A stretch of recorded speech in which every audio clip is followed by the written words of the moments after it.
7 பேர் காணாமல் போனதாக தேடப்பட்டு வந்த நிலையில் அவர்கள் அனைவருடைய உடலும் மீட்கப்பட்டிருக்கின்றன. பெக்ஜாம் புயல் கரையேறிய சூழலில் இந்த அடித்த புயல் காரணமாக அந்த பெஞ்சல் புயலின் தீவிரத்தன்மையால் திருவண்ணாமலையில் இந்த மிகப்பெரிய மணல் சரிவு பாறைகள் உருண்டிருக்கின்றன.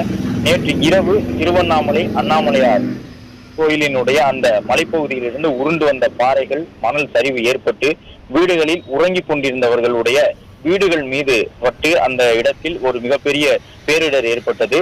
இந்த நிலையில் தான் பேரிடர் மீட்பு குழுவினர் அந்த பகுதியில் இருந்த அனைவரையும் மீட்டு, அதாவது அண்ணாமலையாருடைய மலைப்பகுதியில் இருந்த அனைத்து வீடுகளில் தங்கியிருந்த மக்களையும் மீட்டு சென்று முகாம்களில் தங்க வைத்து அவர்களில் எத்தனை பேர் காணாமல் போயிருக்கின்றார்கள் என்று கணக்கெடுத்த பொழுதுதான் 7 பேர் வரை காணாமல் போயிருப்பது தெரிய வந்தது. அவர்கள் 7 பேரும் பாறைகள் உருண்டு விழுந்ததிலும் மணல் சரிவிலும் சிக்கி மூச்சடைத்து இறந்து விட்டார்களோ என்ற அச்சத்தோடு அந்த பகுதியில் தேடுதல் வேட்டையை தீவிரப்படுத்தி இருந்தார்கள்.